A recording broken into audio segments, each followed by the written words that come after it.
Hi everyone, Phil Snyder with GunClassUtah.com. Hey, today's lesson is going to be on Utah Criminal Code Title 76-10-506, threatening with or using a dangerous weapon in a fight or a quarrel. Last amended May 14th, 2019. The definition of a dangerous weapon would be obviously a gun or a knife or a baseball bat, but it could be any item that in the manner of its use or intended use is capable of causing death or serious bodily injury. And serious bodily injury would be a permanent disfiguring injury or an injury that causes protracted loss or impairment of a bodily member or organ or something like that. Threatening manner does not include just the mere possession of a dangerous weapon, whether it's visible or concealed, without additional threatening behavior. So, if I was walking around with an open carry gun, that's legal, right? I mean, that wouldn't be an issue unless I was, making threats while I was walking around with that gun. Or, let's say that, I'm carrying a baseball bat while I'm walking down the street. Okay, that's not what the statute's talking about, unless I was carrying that baseball bat walking down the street and I was making threats that I was going to mess somebody up or something like that. Okay, so what brandishing, they also call this brandishing, right?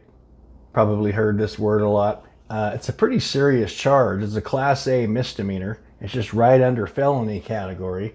Class A misdemeanors are punishable if you're convicted for up to a year in jail, and I believe it's a $2,500 fine. It could be up to that much, so it's a pretty big deal. So the elements to brandishing are: you're in a fight or a quarrel, you exhibit that or threaten with that dangerous weapon in an angry and threatening manner in the presence of two or more individuals. All of that conduct together would constitute brandishing under the statute. Brandishing does not apply to law enforcement officers in the performance of their duties. I brandished guns numerous times over my career on people, and all I needed to have was just a reasonable fear of my safety, and I had to write a report every time I did that and turn that into my sergeant before the end of the shift. This section does not apply to an individual, you, if you reasonably believe the action is necessary in compliance with 76-2-402, and that's the self-defense statute when you're outside of your home.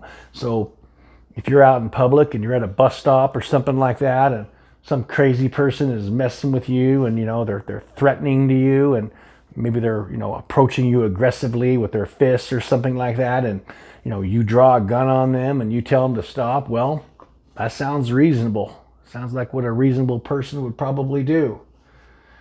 There was just a quick story I want to tell you about a police officer. He was off duty. He was a detective, and he was out hunting with his family, and he had his duty gun on him, and he had a shotgun, and he heard these shotgun blasts from nearby, and these projectiles were just whizzing by his head, and of course that made him angry, right? It would make anybody angry when you get that adrenaline dump.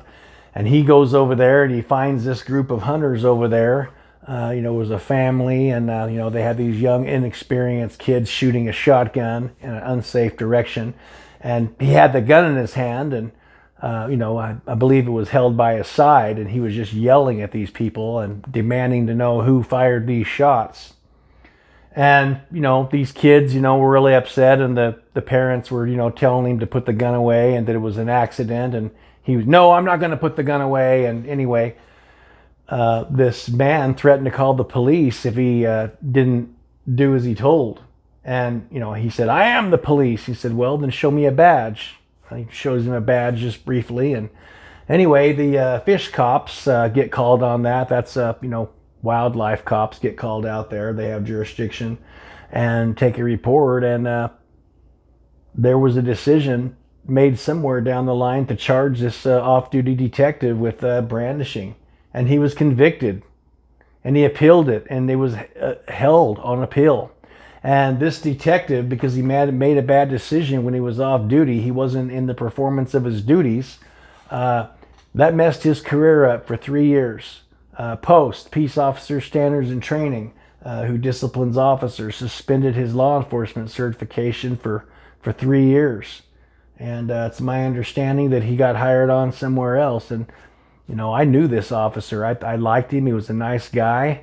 Other officers liked him. And, you know, whether you agree with that or not, they kind of felt like he got a raw deal out of that. So there's a story of a off-duty police officer getting in trouble over that.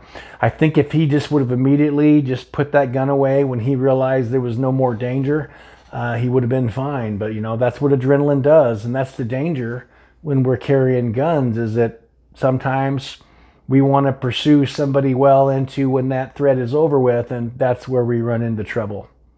Okay, thanks for watching.